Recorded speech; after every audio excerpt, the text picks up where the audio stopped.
hours after signing my divorce papers, I boarded a flight to Dublin with my 2 children. At almost the exact same time, my ex-husband and his wealthy family were gathering inside a private, luxury maternity clinic in Chicago to hear his mistress's genetic screening results. They expected celebration.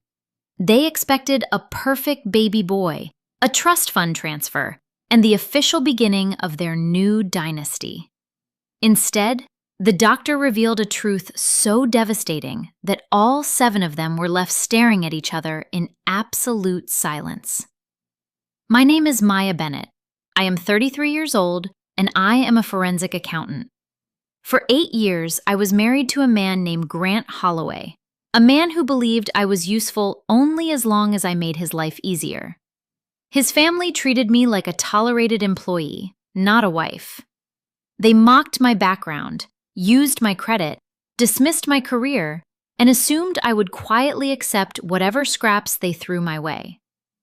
On the day they forced me to sign away my marriage and my home, they smiled, handed me a settlement check, and assumed they had won. What they did not know was that I had already walked away with the one thing they never realized they had been depending on all along.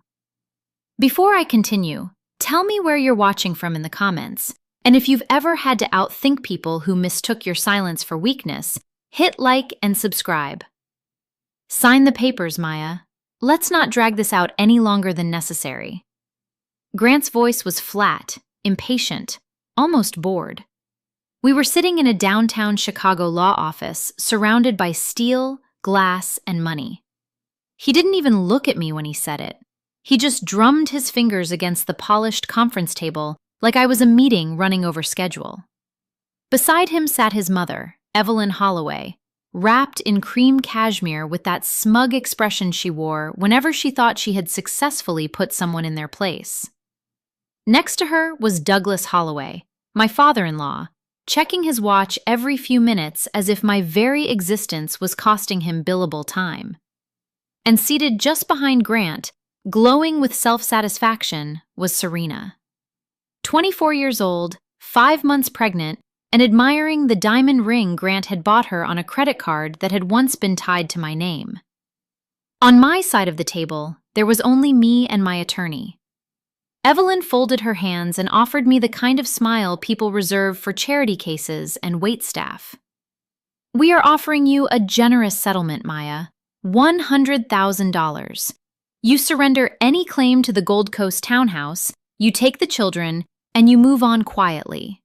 Given what you contributed and given Noah's condition, we feel that is more than fair. My son Noah had severe asthma. My daughter Lily was 8 and painfully observant in all the ways wealthy adults hate. Evelyn had spent years blaming Noah's health on what she called my fragile side of the family.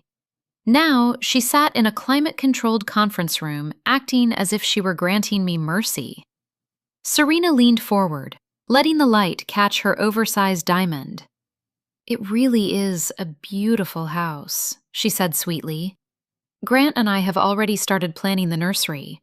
We're doing a luxury safari theme. A little boy deserves a strong environment." Grant finally looked at me. "You're getting full custody. You're getting cash.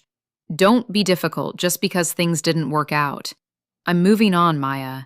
My son deserves a proper home." For 8 years, I had listened to this family confuse money with character, arrogance with breeding, and cruelty with strength.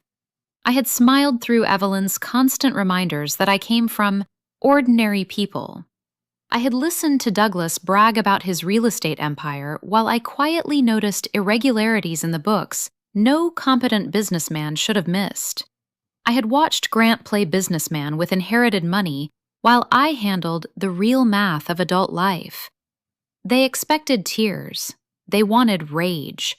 They wanted the satisfaction of seeing me crack. Instead, I picked up the pen. "You're absolutely right, Grant," I said evenly. "Your son deserves the life he's about to be born into." I signed every page, cleanly, calmly, without hesitation. Then I folded the settlement check in half, slipped it into my purse, and pushed the papers back across the table. Evelyn exhaled like she had just resolved a tiresome administrative issue. Well, that was surprisingly civilized. I suppose even you know when you're outmatched. I stood and smoothed my dress. You'd be surprised, I said, how much clarity comes from really looking at the numbers. Serena smiled brightly and linked her arm through Grant's. We have our final genetic screening tomorrow morning. The whole family is coming. Evelyn is transferring the baby trust fund right after the appointment. It's going to be such a beautiful day. A new beginning for the family, Douglas said with a satisfied grin. A new beginning indeed, I replied. I glanced once at the ring on Serena's finger. It had been purchased 3 weeks earlier on a premium joint card I had legally detached myself from less than 24 hours after the transaction cleared. Then I walked out. The moment the office doors shut behind me, the pressure in my chest shifted. Not disappeared. Shifted. There's a difference. When you spend years living inside emotional warfare, you learn not to confuse silence with safety. But I knew one thing with absolute certainty. They thought they had just discarded me. In reality, they had just signed for the demolition. By the time I reached the elevator, I was no longer thinking like a wife. I was thinking like what I actually was. A forensic accountant who had spent the last 7 months tracing the invisible structure holding up the Holloway family's entire illusion. The campaign against me had not started the day Grant asked for a divorce. It had been going on for years. Evelyn called me unrefined. Douglas called my profession cute. Grant called me practical when what he meant was convenient.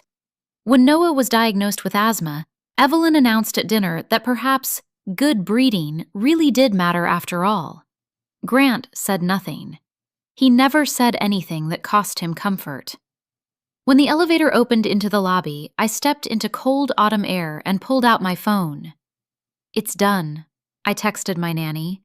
Bring Lily and Noah to O'Hare. We're going home. The drive to the airport felt like an escape tunnel. Chicago blurred by in steel and gray, while my pulse stayed steady for the first time in months. At the terminal, Maria was waiting with the children and our luggage. Lily threw herself into my arms. Noah wrapped his hands around my waist. His breathing was clear. His inhaler, medications, records, and nebulizer were all in my carry-on. Everything all right? Maria asked quietly. Perfectly, I said. Once we cleared security and settled into the lounge, I opened my laptop for the last time on American soil. 7 months earlier, a sloppy hotel charge had cracked open the whole rotten structure. Most women might have focused on the affair. I focused on the systems around it. Grant had always been careless with money because he assumed someone else would clean up after him. Unfortunately for him, he was married to a woman who tracked fraud for a living. Within 48 hours, I confirmed the affair with Serena. Within 1 week, I uncovered something far more important. Douglas Holloway's real estate empire was hemorrhaging beneath a facade of prestige. He had spent years leveraging one overvalued property against another, moving liabilities through shell companies, inflating expenses, burying debt, and relying on appearances to keep creditors calm. Hidden inside those structures was over $15 million in toxic exposure.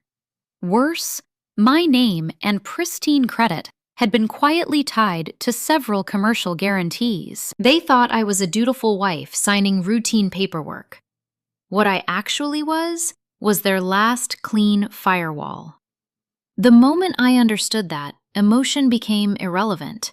I didn't confront Grant. I didn't throw his suits onto the lawn. I didn't give Evelyn the drama she would have loved. Instead, I built an exit. First, I hired a discreet legal team outside their social circle. Then I reviewed every loan packet I had ever signed, every renewal, every amendment, every guarantee. Douglas had made a fatal mistake years earlier. His arrogance had made him sloppy. On multiple renewals, he had forged my initials to speed up approvals. That was the opening I needed. My attorneys filed formal declarations of fraudulent representation and unauthorized signatures directly with federal compliance teams at the banks involved. Not local officers Douglas golfed with, real compliance teams. Once those claims hit the system, the banks were obligated to review the guarantees. Within weeks, my name was severed from the toxic debt. The loan stayed alive just long enough for Douglas to remain unaware. Next came the tax fraud. A forensic accountant knows what the government notices, and Douglas had left a trail so obvious it bordered on insult. Phantom contractors, fake consulting invoices, luxury travel disguised as business development, family allowances hidden as corporate expense, offshore maneuvers that only work if nobody competent is watching. I spent months building a dossier. Organized, indexed, cross-referenced, 400 pages. Then I mailed it anonymously to the federal whistleblower office. There was one more problem: the Gold Coast townhouse. Grant and his parents thought they were cleverly pushing me out of a prime asset. What they didn't understand was that the house had been refinanced years ago under an adjustable mortgage structure that depended heavily on my income and credit profile. Grant's personal finances were a decorative prop. Without me, the debt-to-income ratios collapsed, and the mortgage monitoring system would trigger review the minute the divorce and asset detachment cleared, which meant the home they were fighting to keep was already on its way to default. And because I had drafted a post-nuptial agreement early in the marriage, framed as tax optimization and signed by Grant without reading it, my consulting income, private investments, and personal savings were legally sealed off from the marital estate. Over the last several weeks, I had quietly liquidated what needed liquidating and transferred my personal capital into protected structures in Dublin, where I had already accepted a senior partnership with an international firm. By the time Grant casually announced that he had outgrown our marriage and that Serena was carrying his real heir, I had already completed the extraction. The boarding call came. I closed the laptop, gathered my children, and walked onto the plane. As we lifted over Chicago, I removed the SIM card from my phone and dropped it into a glass of water. Tomorrow morning at 9 o'clock, the Holloways would walk into a private clinic expecting to crown a king. Instead, they were walking into a collapse. The next morning, 2 black SUVs rolled up outside Sterling Oaks Women's Center, one of the most exclusive maternity clinics in Chicago. Douglas stepped out first, full of practiced power, throwing his keys to the valet and adjusting his tailored coat like the city belonged to him. Evelyn emerged beside him carrying a leather portfolio. Inside were the papers to transfer $5 million into a trust for the unborn child the family believed would secure their legacy. Grant came around the vehicle and opened the door for Serena with theatrical tenderness. She stepped out carefully, one hand on her baby bump, shining in designer maternity wear and expensive delusion. Behind them came Grant's younger sister, Camille, filming everything for her followers. At her side was her husband, Marcus, quiet, polished, unreadable. They entered the clinic like royalty. Their lawyer met them in the lobby. "Everything is prepared," he said. "Once the doctor confirms the clean screening, the trust can be executed immediately." "Excellent," Evelyn said. "A healthy boy is exactly what this family needs." Grant put his arm around Serena. "He's going to be perfect." Marcus said nothing. He just smiled faintly and followed them upstairs. The VIP suite on the top floor was larger than some apartments. Leather seating, espresso station, abstract art, floor-to-ceiling windows. The kind of place designed to convince rich people that medicine was another luxury service they could customize. Evelyn placed the trust documents on the glass coffee table and set a heavy fountain pen beside them. "This," she said, tapping the folder, "is the cornerstone of our future." Douglas added, "We learned our lesson. This child will be protected from any outside complication." By outside complication, of course, they meant me, the boring wife, the accountant, the disposable one. Camille lounged on the sofa recording updates. Serena smiled and soaked up attention. Grant boasted. Evelyn talked about legacy. Douglas talked about structure. Only Marcus stayed near the window, hands in his pockets, calm in a way that would have meant nothing to anyone who didn't understand what a man looks like when he's waiting for impact. Because Marcus knew something they did not. The doctor entered carrying a thick file. His expression was controlled but not celebratory. Still, he began with the easy part. "The fetal development is excellent. Organs are forming normally, heart rate is strong. Structural markers look very good." Grant broke into a triumphant grin. Evelyn gripped the pen. "And the gender?" she asked. The doctor nodded. "The chromosome analysis confirms a boy." The room erupted. Douglas clapped Grant on the back. Camille squealed and lifted her phone. Evelyn almost cried. Serena glowed. Grant looked like he'd personally engineered the pregnancy. Marcus didn't move. Then the doctor raised a hand. "Mrs. Holloway," he said to Evelyn, "please wait before signing anything." The room stilled. He opened the file to a different section. "The expanded panel you requested includes advanced hereditary marker screening. The baby is healthy in the immediate developmental sense. However, the test identified a specific carrier trait." Evelyn frowned. "What trait?" "The fetus is a carrier for sickle cell trait." Silence. Grant laughed once, sharply. "That doesn't make any sense." The doctor remained calm. "The baby will likely live a normal life. Carrier status is not the disease itself, but medically, the marker indicates the child inherited one sickle cell gene from a biological parent." Serena sat up straighter. "No, that's not possible." Douglas stepped forward. "There's no such history in our family." The doctor adjusted his glasses. "Sickle cell trait is significantly more common in populations of African, Mediterranean, or Middle Eastern descent. It is statistically unusual in individuals of exclusively Northern European ancestry. For a fetus to carry the trait, at least one biological parent must carry the gene." Grant stared. "You're looking at two white people," he said. "Run the test again." "We did," said the doctor. "Twice. The fetal DNA matches the maternal sample with certainty. The issue is not maternity." He paused. "Based on the genetic evidence, Grant cannot be the biological father of this child." The words detonated in the room. Grant turned slowly towards Serena, and for the first time since I had known him, he looked genuinely small. "Tell him he's wrong." Serena opened her mouth, then closed it. Evelyn's voice sliced across the room. "Answer him." Serena started shaking. I don't know. There has to be a mistake." "There is no mistake," the doctor said firmly.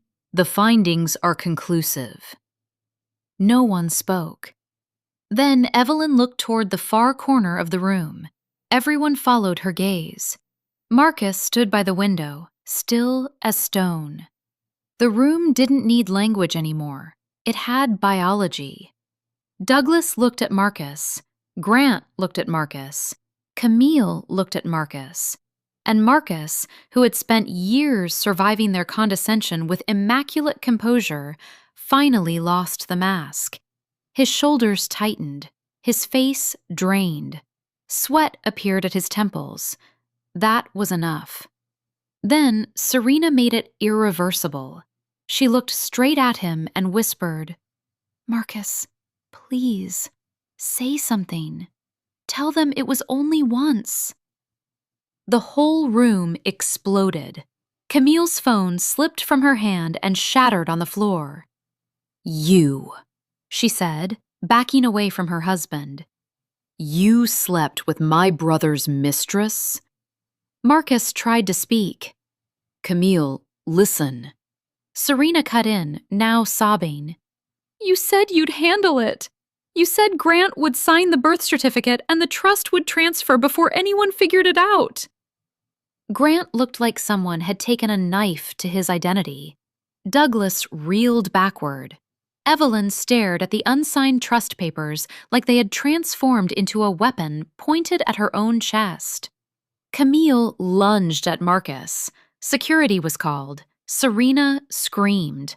Marcus tried to defend himself and only made it worse.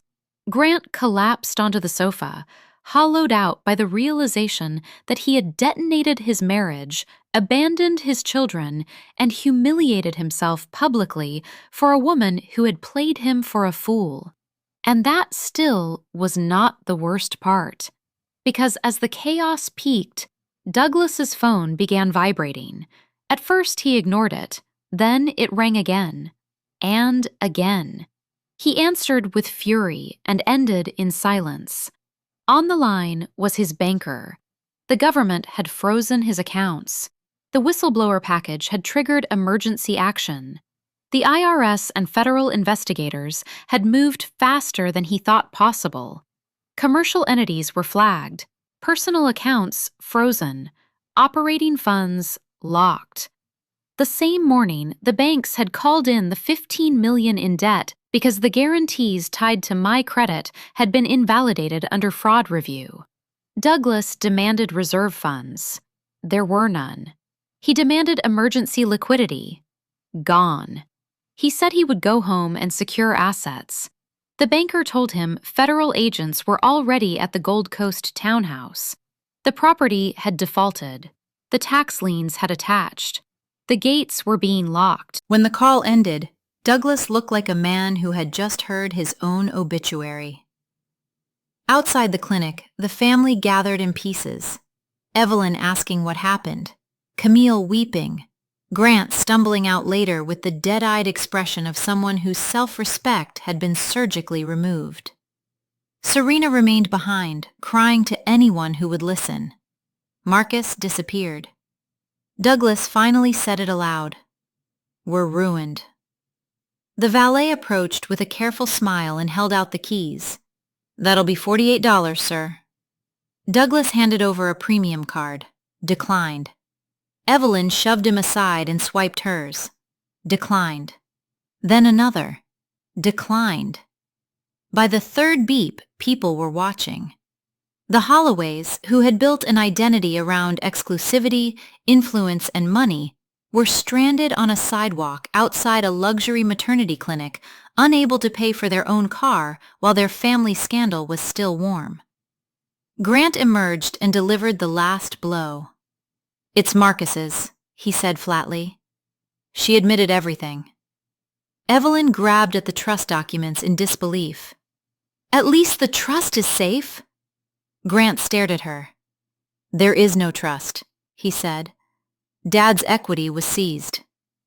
The silence that followed was pure consequence. They had discarded a loyal wife and 2 children because they believed a richer fantasy was waiting for them. They had mocked my son's health, insulted my family, exploited my credit, and mistaken my restraint for helplessness. All I had done was stop protecting them. By the time the Holloways were unraveling in Chicago, I was sitting in a warm cafe in Dublin with Lily and Noah across from me, sharing cake while rain slid down the windows. Noah was breathing easily. Lily was smiling. No one here knew my married name. No one knew Evelyn's social hierarchy or Douglas's collapsing empire. Here, we were simply people. I opened my laptop and checked the encrypted cloud voicemail linked to my old number. 74 messages. The first one was from Grant. Maya, please answer. There's been a mistake. Serena lied to me. The baby isn't mine. Marcus, Camille's husband, Marcus. I was manipulated. Please call me. I listened without expression. The next came 30 minutes later. The banks froze everything. The IRS is at the house. You removed your name from the loans. Please, you know how this stuff works. Just tell them it's a clerical issue. Please. I miss you. I miss Lily and Noah. He missed them now. Convenient. Then came Evelyn.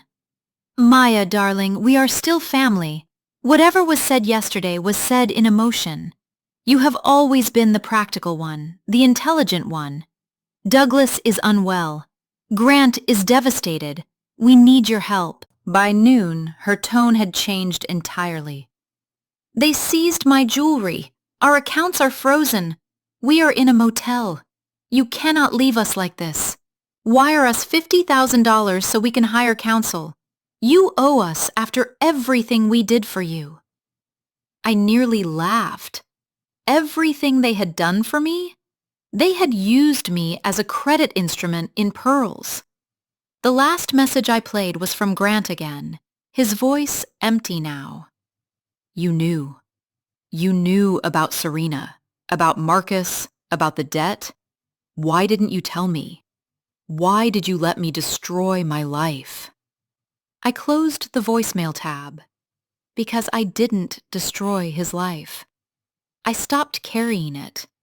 Then I opened the secure family messaging app they had all loved using for their smug little digital kingdom and typed one final message.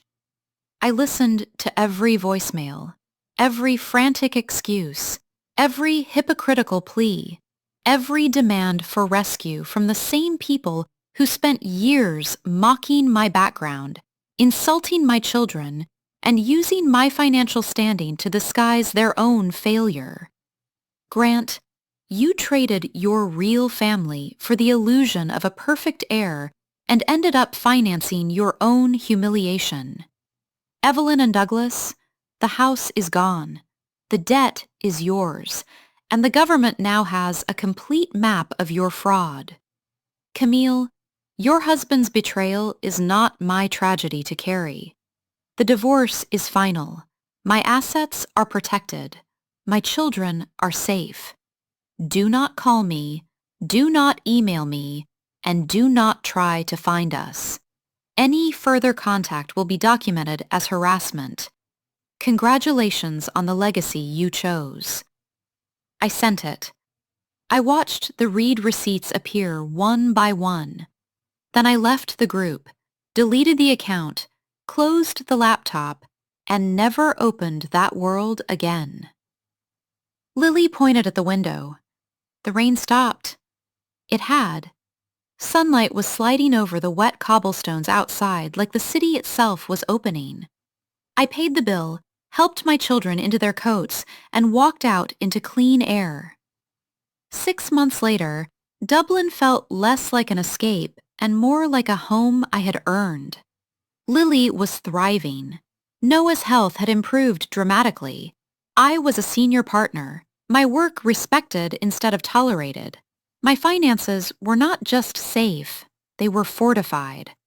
Our apartment was quiet, warm, and free of performance.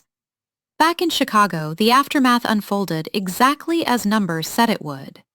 Douglas was indicted on multiple counts tied to tax fraud, wire fraud, and embezzlement. Once the banks lost my credit shield, his structure caved in fast. Properties defaulted, accounts were seized, creditors swarmed. His name, once synonymous with old money swagger, became a cautionary headline. Evelyn suffered the punishment she feared most. Social disappearance, club membership gone, invitations dried up. Women who once kissed her cheeks at fundraisers crossed the street to avoid her.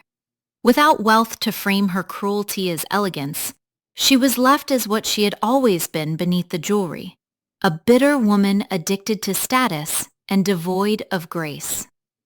Grant fared worse in some ways. Men like him are built out of reflected power.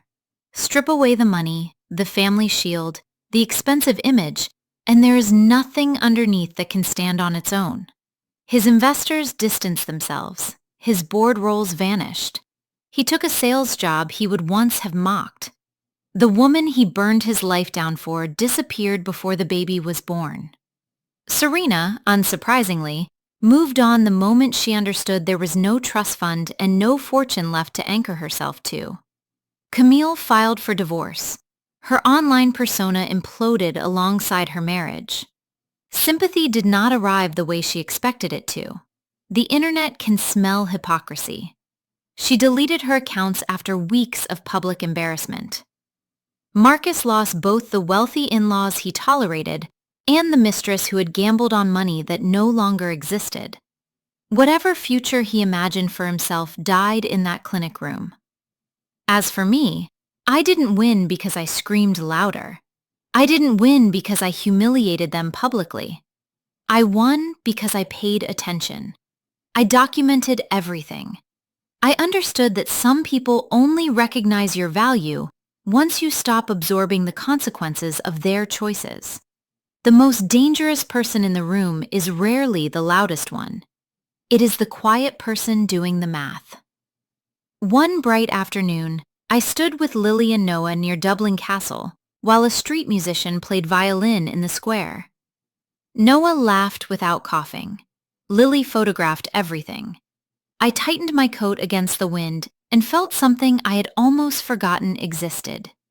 Peace. Not revenge, not triumph. Peace. Because the truth is, toxic people always assume the person enduring quietly is powerless.